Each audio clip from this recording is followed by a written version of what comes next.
Hello students, देखिए आज हम फिजिक्स का पहला पार्ट का प्रकाश का जो परिवर्तन है उसका लेक्चर नंबर दूसरा लेकर हम आए हैं। इसके पहले हमारे इस चैनल पे लेक्चर इसका फर्स्ट नंबर अपलोड हो चुका है। यदि आप उसको नहीं देखे हैं तो जाके जरूर देख लें, हमारे चैनल पे अपलोड हो चुका है वीडियो। देखिए फिजिक्स का यानी कि क्लास 10वीं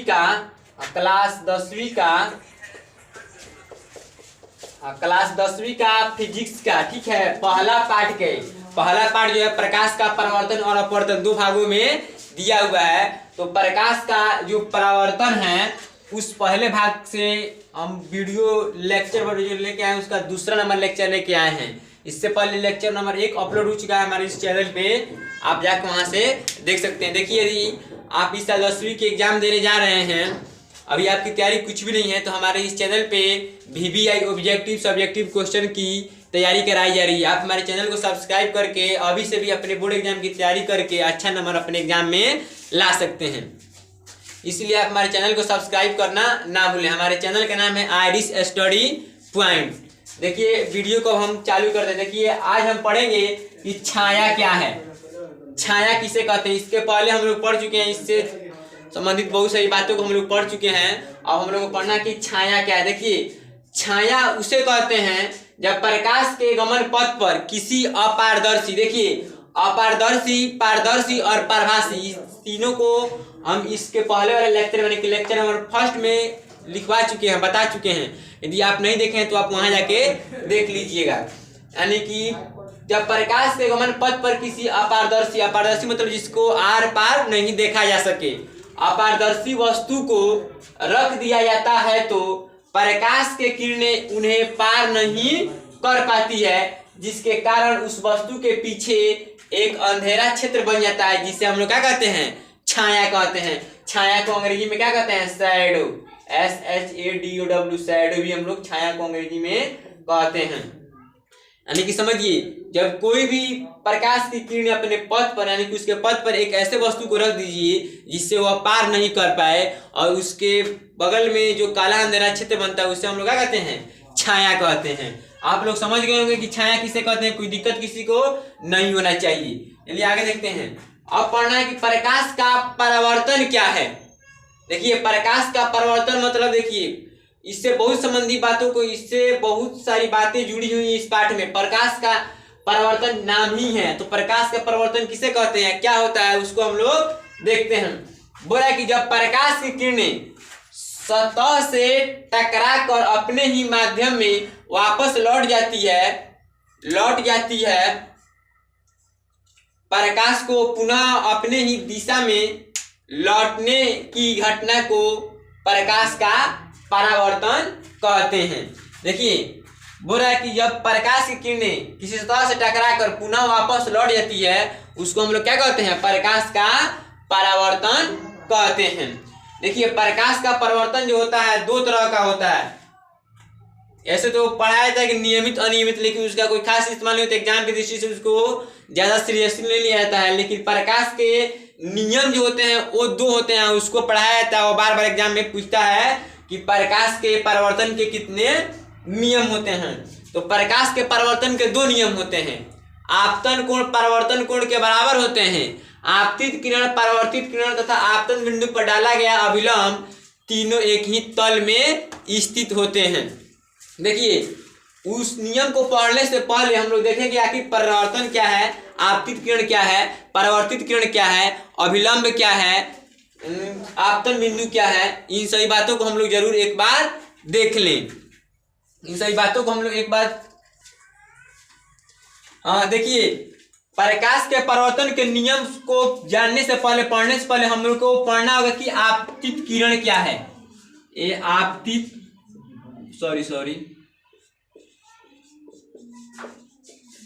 आपतित किरण, ये जो है परावर्तित किरण,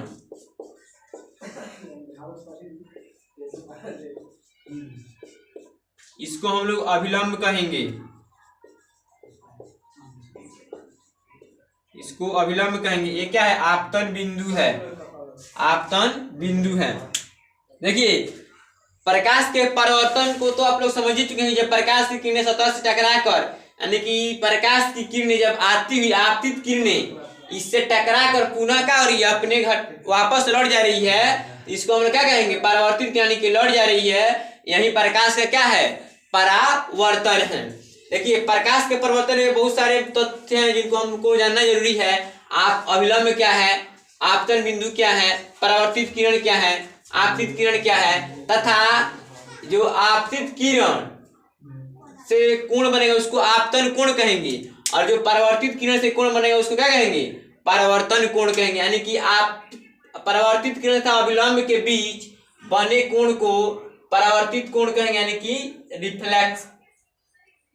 आपतित किरण और अभिलंब के बीच को क्या कहेंगे, आपतन कोण, यानी कि इंसिडेंट रेज।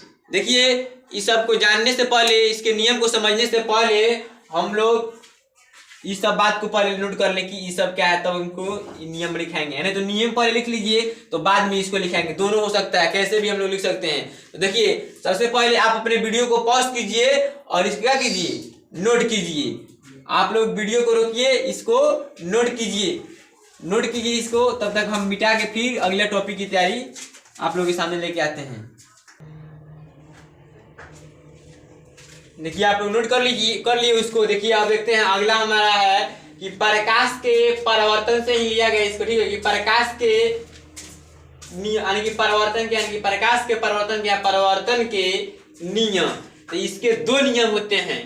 तो इस नियम को समझने से पहले, लिखने से पहले आपको इन सभी बिंदुओं पर ध्यान देना होगा कि आपतित किरण क्या है, आपतन बिंदु क्या है, अभिलंब क्या है, परावर्तन कोण क्या है, आपतन कोण क्या है और परावर्तन कोण क्या है। ये सब अगर आप समझ जाते हैं अच्छे से तो आप इसका जो नियम हम लिखे यहाँ, पहला नियम दूसरा नियम, उसको आप आसानी से समझिएगा। देखिए आप फिगर देखिए, फिगर को यदि आप 5 मिनट के लिए अपना ध्यान बोर्ड पे देते हैं, स्क्रीन पर रखते हैं, तो आप समझिएगा इस पूरे बात को 5 मिनट में। याद करने की कोई झंझट नहीं है आपको।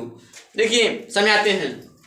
ये जो है क्या है, एक समतल दर्पण, एक दर्पण है, मान के लिए एक दर्पण है। दर्पण पर जो ओ है एक आपतन बिंदु है, और आपतन बिंदु जो है यहाँ से जो आ रही है इस प्रकार ही आती हुई किरणों को क्या कहते हैं, आपतित किरण कहते हैं। और आ रही है तो यहाँ से टकरा कर वहां फिर इधर वापस लौट जाए, इसको परावर्तित किरण कहेंगे। देखिए आ रही है, टकरा कर वापस लौट जा रही है, इसको परावर्तित किरण कहेंगे। आ रही है तो आपतित किरण, जा रही है टकरा कर तो वापस लौट रही है, तो क्या, परावर्तित किरण। और ये पूरा 90 डिग्री का जो खड़ा है यहाँ 90 डिग्री का, इसको आप क्या कहिएगा, इसको हम लोग अभिलंब कहेंगे। जो 90 डिग्री का खड़ा है ना यहाँ सीधे, इसको हम लोग अभिलंब कहेंगे, अभिलंब। देखिए अब हुआ, देखिए आपतित किरण क्या है, तो जा रही समतल पर सीधा जा रही किरणों को आपतित किरण कहेंगे।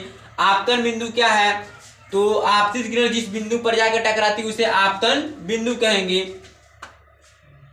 अभिलंब क्या है, तो देखिए समतल दर्पण पर जो सीधा 90 डिग्री का कोण बनाता है, चाहे बना हुआ रहता है, उसे हम लोग क्या कहेंगे, अभिलंब कहेंगे। अगला है कि परावर्तित किरण क्या है, तो जो आपतित किरण आकर समतल पर टकरा कर वापस लौट जाती है उसको हम लोग परावर्तित किरण कहेंगे। अगला है कि आपतन कोण क्या है, तो देखिए अभिलंब, यानी यही अभिलंब है, अभिलंब और आपतित किरण के बीच के बने कोण को क्या कहेंगे, आपतन कोण। ध्यान से देखिए, आपतित किरण और अभिलंब के बीच के बने कोण को क्या कहेंगे, आपतन कोण कहेंगे। देखिए अभिलंब और परावर्तित किरण के बीच के बने कोण को क्या कहेंगे, परावर्तन कोण कहेंगे। आपतन कोण को आई से इंडिकेट करते हैं और परावर्तन कोण को छोटा आर से इंडिकेट किया जाता है। देखिए अब नियम पे चलते हैं हम लोग। इस सारे तथ्यों को आप आराम से समझ गए होंगे, इसे आसानी से समझ गए होंगे कि आपतित किरण क्या है। आ रही किरणों को आपतित किरण कहते हैं। आपतन बिंदु जिस पर किरणें जाकर टकराती है उसके आपतन बिंदु कहते हैं। अभिलंब क्या है, समतल दर्पण पर जो 90 डिग्री का कोण बना हुआ होता है उसे हम लोग क्या कहते हैं, आपतन अभिलंब कहते हैं। परावर्तित किरण की समतल सतह से टकरा कर वापस लौट जाती है जो किरण, उसे परावर्तित किरण कहते हैं। आपतन कोण क्या है, अब आपतित किरण और अभिलंब के बीच के बने कोण को आपतन कोण कहते हैं। परावर्तन कोण क्या है, तो अभिलंब और परावर्तित किरण के बीच के बने कोण को अभिलंब परावर्तन कोण कहते हैं। आपतन कोण को आई से इंडिकेट करते हैं, परावर्तन कोण को आर से, छोटा आर से इंडिकेट करते हैं। और ये सब आप समझ गए होंगे, तो हम लोग अपने नियम को देख लें। प्रकाश के परावर्तन के 2 नियम होते हैं। पहला नियम जो होता है आपतित किरण, परावर्तित किरण तथा आपतन बिंदु पर डाला गया अभिलंब सभी एक ही तल में स्थित होते हैं। देखिए क्या कर रहा है, आपतित किरण है, ये ना है आपतित किरण हो, आपतित किरण है परावर्तित किरण, ये ना परावर्तित किरण है लौट के जा रही है, तथा आपतन बिंदु है, ये ना आपतन बिंदु है, पर डाला गया अभिलंब यही ना अभिलंब है, सभी एक ही तल में स्थित होते हैं। यानी कि देखिए ये सब क्या होते हैं, एक के तल में स्थित होते हैं, सब एक के में होता है। यही है परिवर्तन के पहला नियम। दूसरा नियम कह रहा है कि आपतन कोण तथा, आप यहाँ लिख सकते हैं कि आपतन कोण बराबर होते हैं परिवर्तन कोण के, या ऐसे भी लिख सकते हैं कि आपतन कोण परिवर्तन कोण के बराबर होते हैं। पहले ही बोल दिए कि आपतन कोण को आई से इंडिकेट करते हैं और परिवर्तन कोण को छोटा आर से इंडिकेट किया जाता है, आर से इंडिकेट करते हैं, छोटा आर से इंडिकेट करते हैं कि आपतन कोण परिवर्तन कोण के क्या होते हैं, बराबर होते हैं। इसको हम समझ सकें कि आप आसानी से समझ गए होंगे, ये सब तो आप ऐसे ही याद कर लिए होंगे, इसको लिखवाने की कोई जरूरत नहीं पड़ेगी। एक दो बार इसको यदि आप ध्यान से देख लें तो यह सब अभिलंब क्या है, आपतन कोण क्या है, आपतित किरण क्या है, परिवर्तित किरण क्या है, आपतन बिंदु क्या है, परिवर्तन कोण क्या है, अभिलंब क्या है, ये सब लिखवाने की कोई जरूरत नहीं पड़ेगी। ये सब आप तो एक दो बार देख लीजिएगा तो आपको याद हो जाएगा। चलिए वीडियो को पॉज कीजिए, रोकिए और क्या कीजिए, इसे नोट कीजिए। देखिए एक बार फिर से बोल रहे हैं, आप हमारे चैनल को सब्सक्राइब कर दीजिए जरूर, और आपका कोई साथी इसकी तैयारी करना चाहता है तो उसको भी हमारे चैनल को उसके साथ क्या कीजिए, शेयर कीजिए। चलिए आप नोट कीजिए इसको।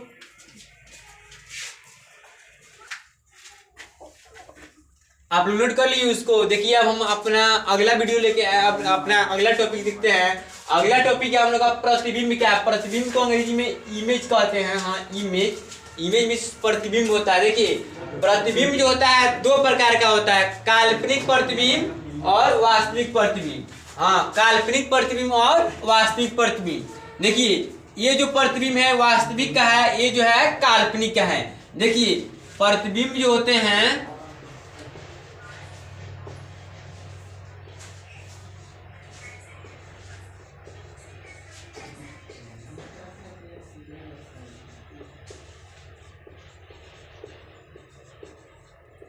प्रतिबिंब दो प्रकार के होते हैं। कौन कौन? वास्तविक प्रतिबिंब और काल्पनिक प्रतिबिंब। अभी हम लोग इसको डिफिनेशन देखेंगे, थोड़ा इस फिगर को समझिए। देखिए ये जो फिगर है वास्तविक कट्टान से बना है। देखिए यहाँ इस तीर जो का इंडिकेट कराने की आ रही है और यहाँ का हो रही है जा रही है, इसका प्रतिबिंब जो है कहाँ बना है, यहाँ बना है।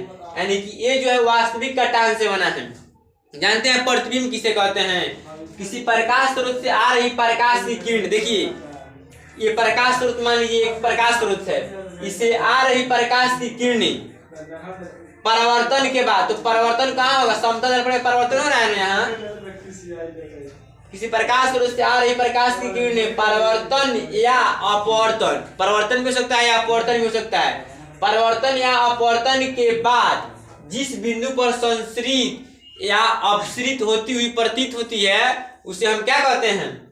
उसे प्रतिबिंब कहते हैं। तो यहाँ जो हो रहा है क्या, ये संश्रित होती हुई प्रतीत हो रही है, इसलिए यह होगा यह एक वास्तविक प्रतिबिंब है। और इसका डिफिनेशन देखिए, प्रकाश स्रोत से आ रही प्रकाश, यह एक काल्पनिक प्रतिबिंब है, लेकिन प्रतिबिंब के डिफिनेशन से इसको हम लोग क्लियर कर लेंगे कि प्रकाश स्रोत से आ रही प्रकाश की किरणें परावर्तन या अपवर्तन के बाद जिस बिंदु पर संश्रित होती हुई प्रतीत होती है, संश्रित या अपसृत, यहाँ अपसृत हो रहा है, अपसृत होती हुई प्रतीत होती है, उसे हम लोग क्या कहते हैं? काल्पनिक प्रतिबिंब कहते हैं। काल्पनिक प्रतिबिंब के क्या है डिफिनेशन है, यह एक काल्पनिक प्रतिबिंब है। देखिए यहाँ जो है प्रकाश की किरणें क्या हो रही है, यह एक स्रोत है, इससे प्रकाश की किरणें आ रही है। तो देखिए यहाँ से आ रही है तो परावर्तन या अपवर्तन होगा। परावर्तन या अपवर्तन के बाद जिस बिंदु पर जाके संश्रित या अपसृत होती हुई प्रतीत होगी उसे हम क्या कहेंगे? काल्पनिक प्रतिबिंब कहेंगे। यही दोनों का क्या है, फिगर है, वास्तविक और काल्पनिक प्रतिबिंब का। आप पहले इस फिगर को नोट कीजिए, तो हम लोग पढ़ेंगे कि प्रतिबिंब क्या है, इसका डिफिनेशन लिखवाएंगे। वास्तविक प्रतिबिंब किसे कहते हैं, काल्पनिक प्रतिबिंब किसे कहते हैं, इसके बीच में अंतर वगैरह सब हम लिखवाएंगे। तो पहले आप वीडियो को पॉज कीजिए और इसको क्या कीजिए, नोट कीजिए। चलिए हम तब तक बिताते हैं, आप लोग वीडियो रोक के आप लोग क्या कीजिए, लिख लीजिए अपना।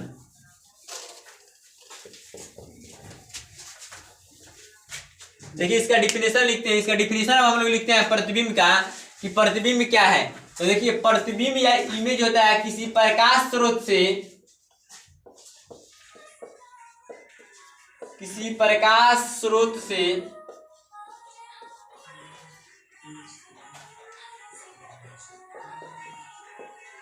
आ रही प्रकाश की किरणें, किसी प्रकाश स्रोत से आ रही प्रकाश की किरणें, प्रकाश की किरणें परावर्तन या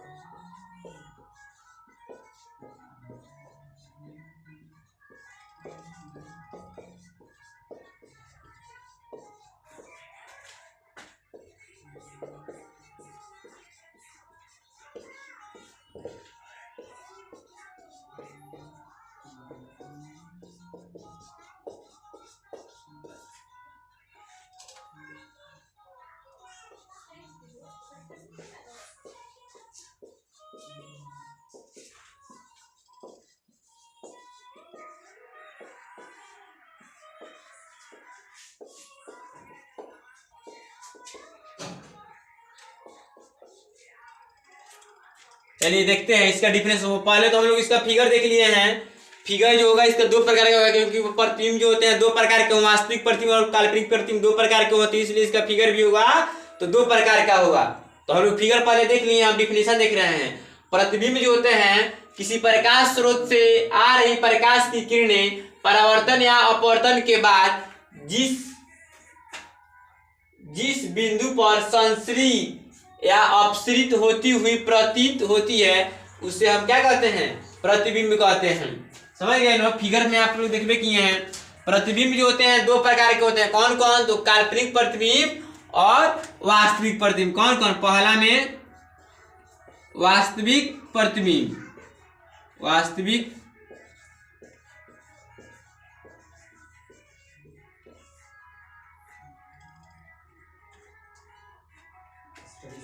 वास्तविक प्रतिबिंब। चलिए इसका डिफिनेशन यहीं पे लिख लेते हैं।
देखिए वास्तविक प्रतिबिंब किसी प्रकाश स्रोत से आ रही प्रकाश की किरणें जिस बिंदु पर संश्रित होती है उसे वास्तविक प्रतिबिंब कहते हैं। वास्तविक प्रतिबिंब को अंग्रेजी में जानते हैं क्या कहते हैं, रियल इमेज भी कहते हैं, रियल इमेज। हाँ, रियल इमेज। वास्तविक प्रतिबिंब किसी प्रकाश स्रोत से आ रही प्रकाश की किरणें जिस बिंदु पर संश्रित होती है उसे वास्तविक प्रतिबिंब कहते हैं। और सिर्फ प्रतिबिंब किसे कहते हैं, संश्रित या अपसृत होती हुई प्रतीत होती है उसे प्रतिबिंब कहते हैं। और जिस पर संश्रित होती हुई प्रतीत होती है उसे वास्तविक प्रतिबिंब कहते हैं। और जिस पर अपसृत होती हुई प्रतीत होगी उसे हम क्या कहेंगे, काल्पनिक प्रतिबिंब कहेंगे।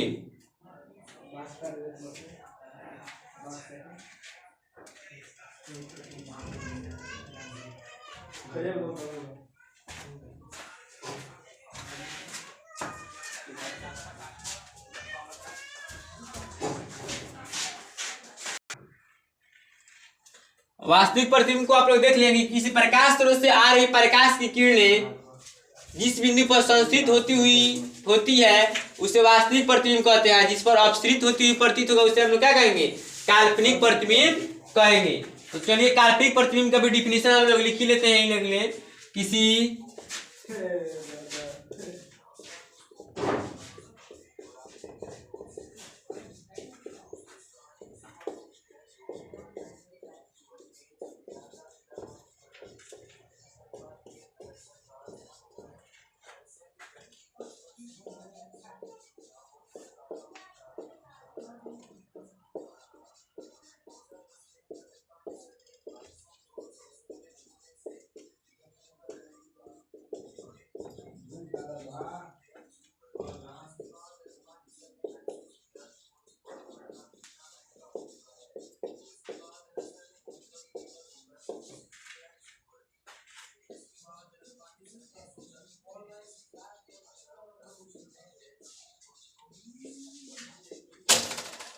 हाँ, काल्पनिक प्रतिबिंब का भी डिफिनेशन आप लोग देख लीजिए। किसी प्रकाश स्रोत से आ रही प्रकाश की किरणें जहां अपसृत होती हुई प्रतीत होती है या जिस बिंदु पर अपसृत होती हुई प्रतीत होती है उसे हम लोग क्या कहते हैं? काल्पनिक प्रतिबिंब कहते हैं। वास्तविक प्रतिबिंब होता है वास्तविक कटान से बनता है और काल्पनिक प्रतिबिंब होता है या काल्पनिक कटान से बनता है। वास्तविक प्रतिबिंब को हम लोग पर्दे पे उतार सकते हैं लेकिन काल्पनिक प्रतिबिंब को हम लोग पर्दे पर नहीं उतार सकते हैं। देखिए किस प्रतिबिंब में प्रतिबिंब सीधा बनेगा उल्टा बनेगा, ये सब जब हम लोग वास्तविक प्रतिबिंब और काल्पनिक प्रतिबिंब के बीच जब अंतर लिखेंगे तो वहाँ इन सारी बातों को फिर से एक बार क्या करेंगे? दोबारा हम लोग डिस्कशन करेंगे। फिलहाल आप क्या कीजिए? वीडियो को पॉज कीजिए, रोकिए और इस सब को क्या कीजिए? अपने नोटबुक में नोट कीजिए।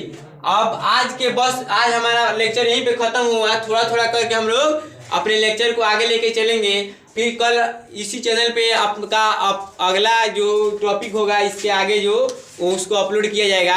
आज के लिए धन्यवाद, बेस्ट ऑफ लक। यदि आप हमारे चैनल को सब्सक्राइब नहीं किए हैं तो सब्सक्राइब जरूर कर लीजिएगा।